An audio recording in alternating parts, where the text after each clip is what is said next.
Welcome everyone to the General Assembly 2024. I will bring up the agenda quickly so everyone can see and share my screen with you if I can.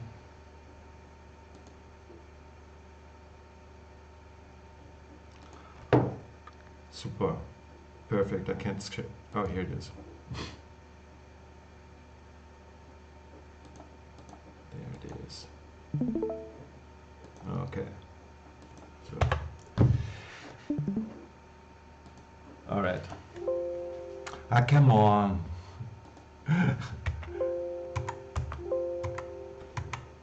I'm not lucky today. So, do you see that? Do you see all the agenda? Mm-hmm. Okay, great. So I run it just quickly through the agenda. I will start the presentation immediately after that. Welcome everyone by me. Termination of the quorum means the full board members, which are going to be re-elected this time, need to be present. So Christian, you there? I am. Okay. Oliver, you there? Yes, I am. Clemens, you there? Yes, sir. Okay, great. So, too many controls here, let's see.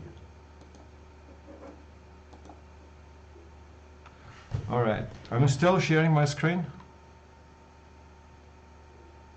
Yes. Okay, thank you.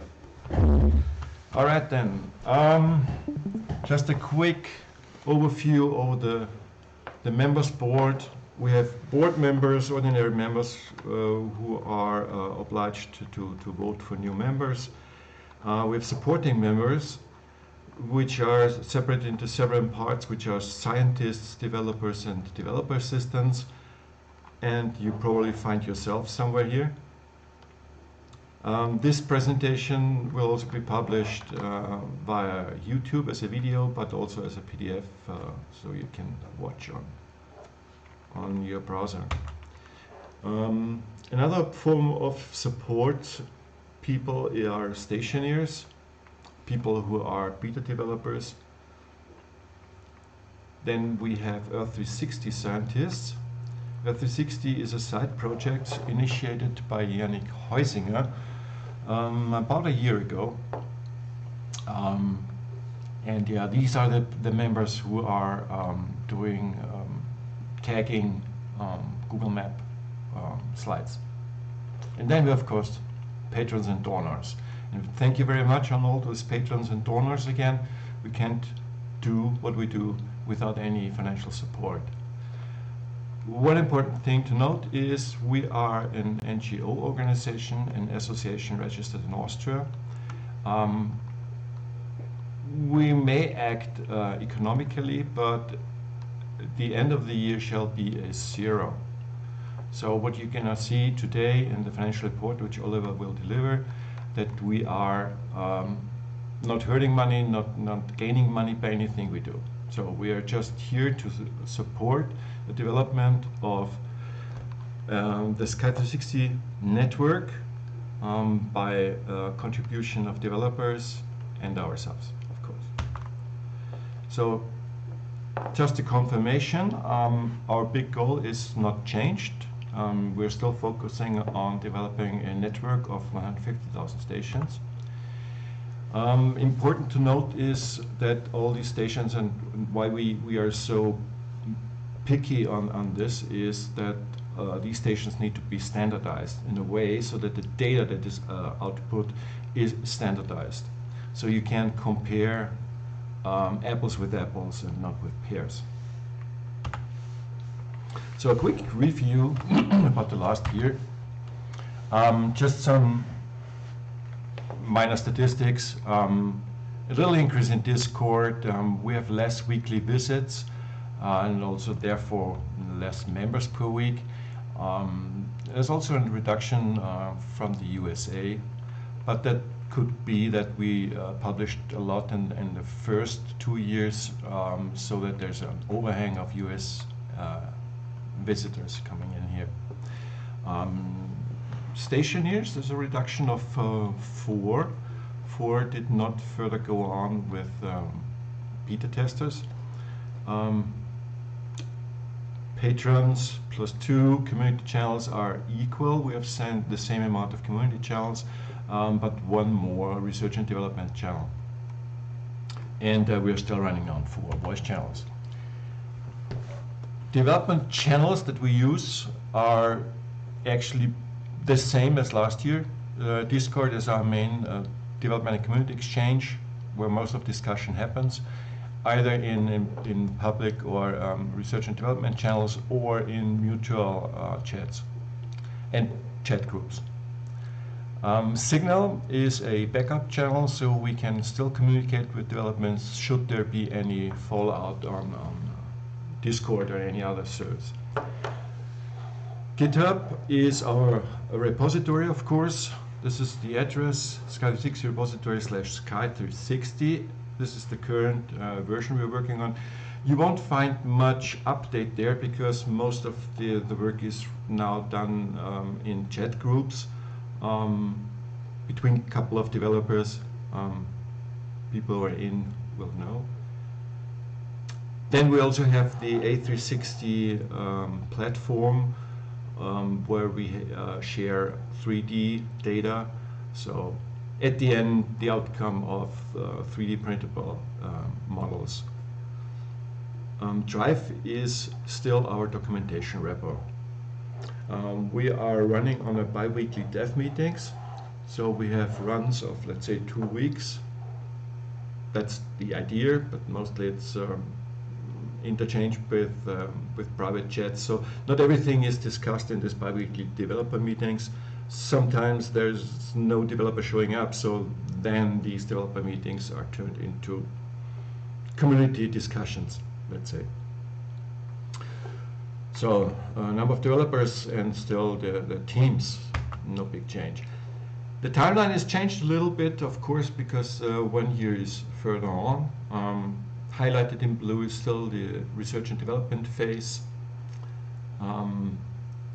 In September 23, we kicked off the project Aloha and initiated the Cyclops sub-project to basically get a real-time data delivering node running, which was proven, I think, almost a year ago that it works.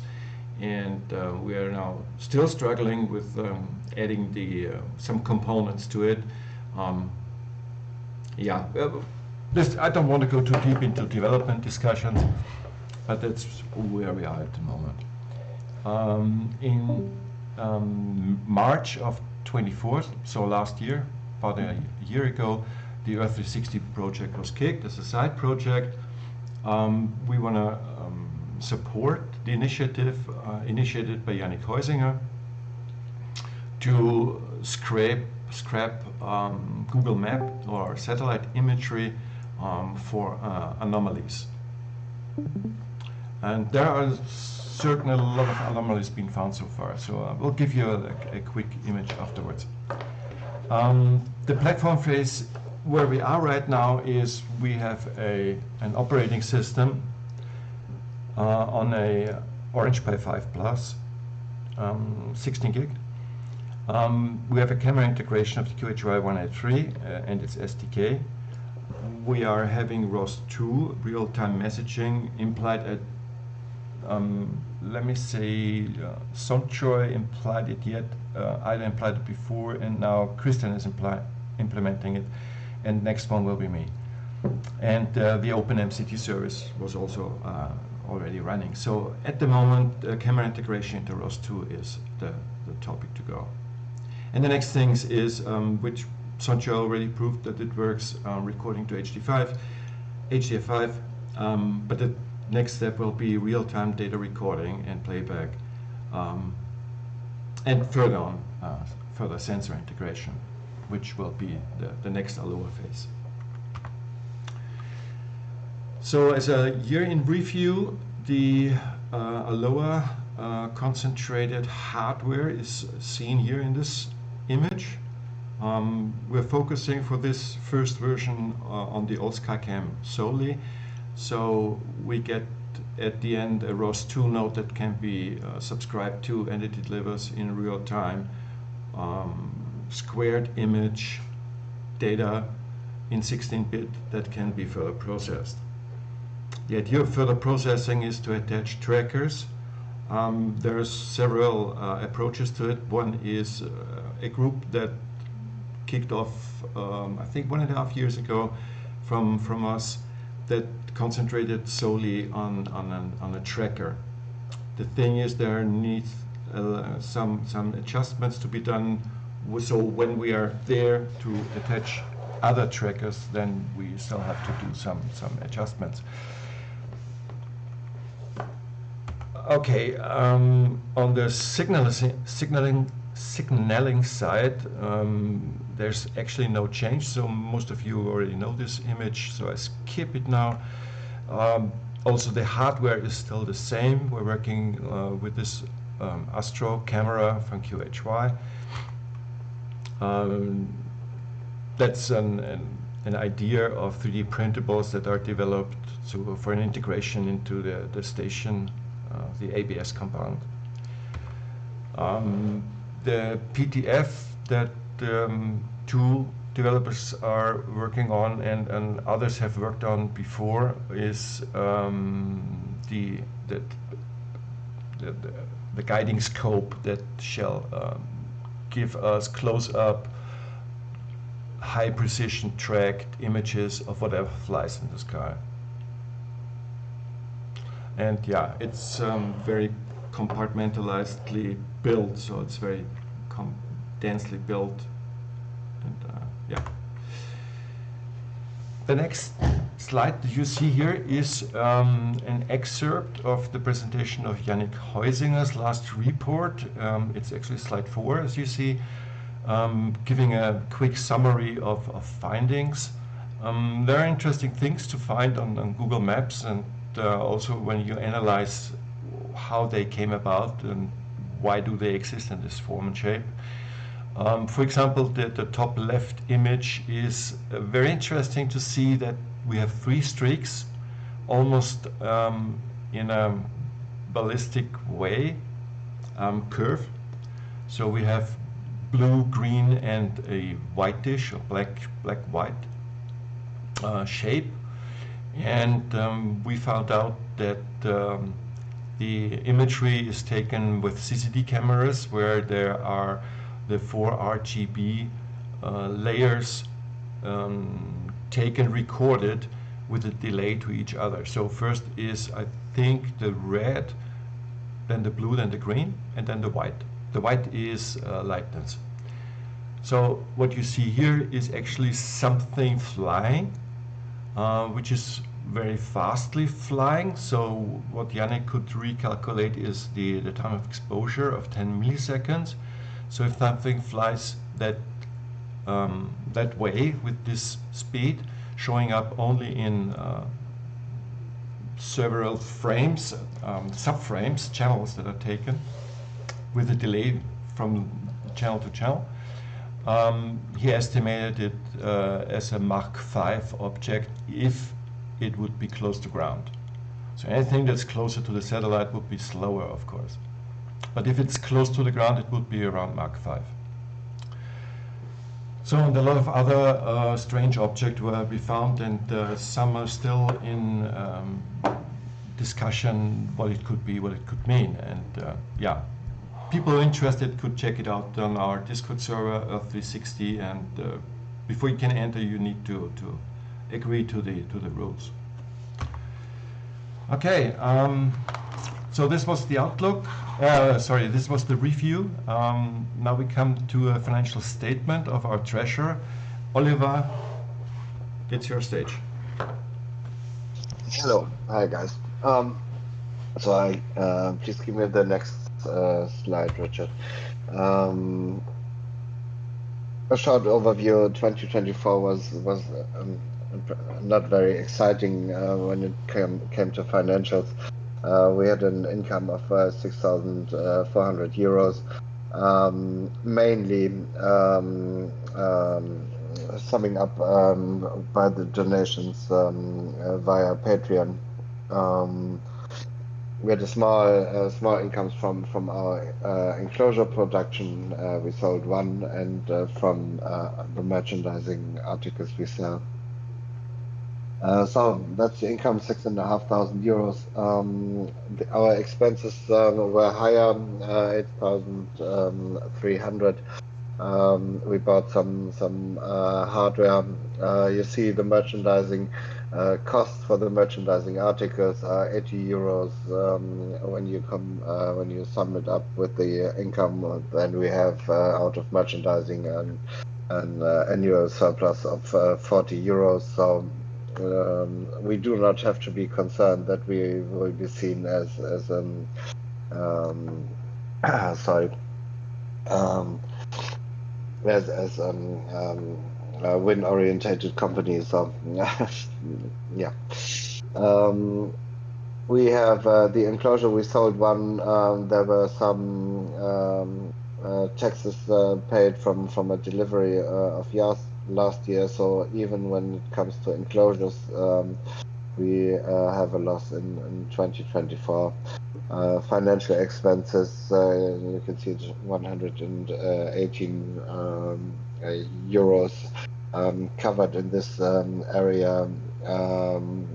Is everything to a cost for our accounts, and also I think 4 cents win in interest. And then we had administration costs of 1,100 euros. This is regarding our tax advisors and the annual reports. One of the biggest positions we had are community costs, and community costs we sum up first of all deliveries of hardware between members. So if someone elsewhere needs a camera and we have one free, we send it there, that your developers can work with it. And so that was what we always have planned, that we equip everyone willing to contribute with what is needed. And so these costs are in the community costs. And another bigger position in the community costs, participation in maker fairs. Last year it was we attended to 3: Hanover, Nuremberg, and Prague. I think it's an interesting action to set. You get attended to maker fairs myself with Christian. You get in contact with people. It's interesting to discuss what we are doing. There are people who are interested in technology and also in making in a broad spectrum. So I think the clientele is very interesting, and for myself, it was motivating just to be there, to talk to people, see the reactions. Most of the people really like what we are doing, so you will not be ridiculed. So don't worry about this. I think the science approach here, and that we want to create data, is a fact that people really welcome, and so it's a great experience. So I just can tell you, if there's a maker fair or something similar near you, go there, attend, and as an association, we will try to cover all the costs that are resulting out of this participation. So that's it for last year. You see negative cash flow. I think it's clear when you look at the first line. And now I want to give you a short outlook of 2025. So please, Richard, give me the next slide. Yes, there it is. you see our actual balance on our accounts as of the 17th of March, roughly 2,500 euros on our accounts. We have still a few cryptos in MetaMask and Kraken. Not very much, just to have gas when we have to convert some cryptos when donations come in form of cryptos. So we are not speculating. Then we have a monthly income from Patreon, same as last year. Excuse me. 500 euros a month. That's sometimes it's 480, sometimes it's 520. So in a monthly average over a year, it's 500. And our expenses also stayed stable. We have monthly an average expenses of 150 euros. This is due to GitHub, Google Drive, and whatever you name it. I think that we had Copilot some time. Now we have using something else. So and therefore we have this cost of 150 euro, meaning we have roughly a free cash flow of 350 euros a month. And as I said, we are willing to spend this on make participation on fairs or hardware when we need some sending around hardware, and so that is the purpose of the money we have. And so from my point of view, that's it regarding the figures of last year. Okay, thank you very much, Oliver. Welcome. So the next topic is the report of the controller. So the controllers, plural, check the financial report, and I now ask Christian and Clemens to give a quick report of the financial report you received and discharge the executive board if you agree with. From my side, yeah, the report is approved. Didn't find any errors or something like that, and yeah, I said from my side it's go. Okay, thank you very much. Hi together. Clemens. I'm Clemens. Hi, I'm one of the controllers. So first, thank you, Richard, for the nice guide through the last years, and thank you, Oliver, for doing the financial report so perfectly and transparent. So I can hereby confirm the correctness and the correctness of the report and have no further comments. Okay. So okay, thank you very much, Clemens. Then, in this case, we can discharge the executive board. Everyone agrees? Christian? Yeah, Clemens? I agree. yes. Oliver? Yes. And I agree too. Okay, brings us to the election of the new board.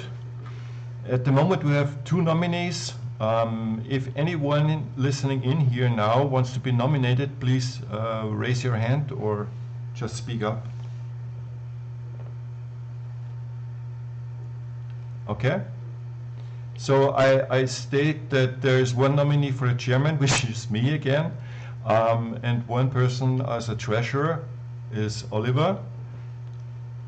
Anyone that wants to be added to the nominee list?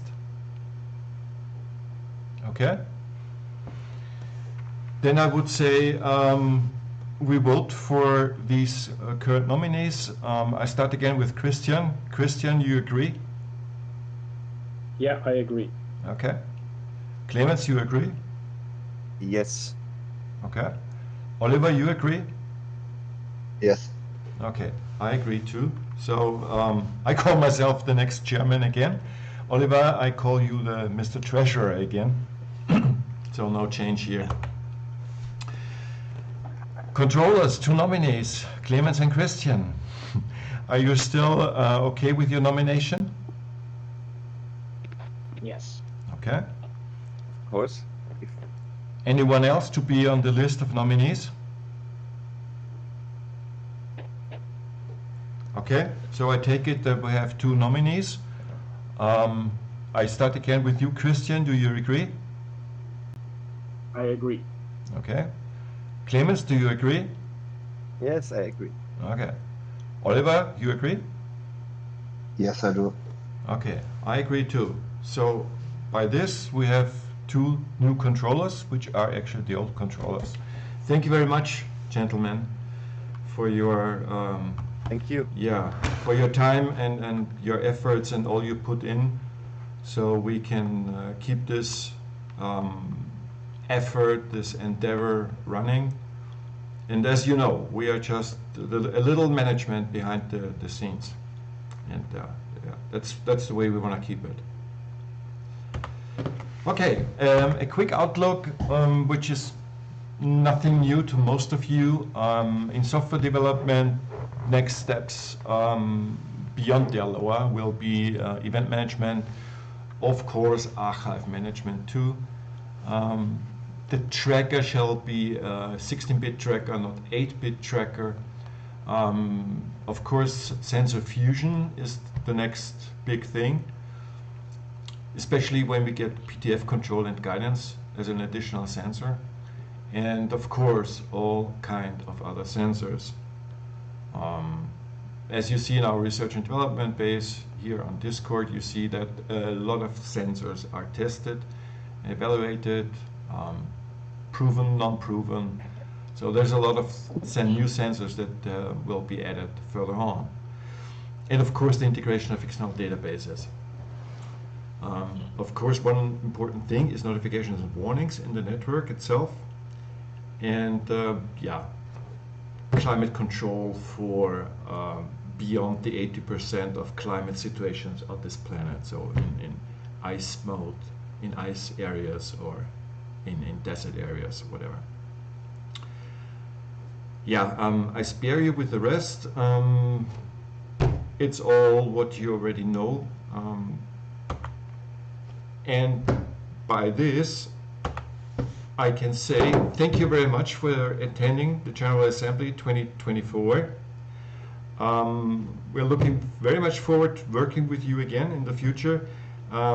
This presentation stops now and we are sliding directly over into the developer meeting. Thank you very much, gentlemen.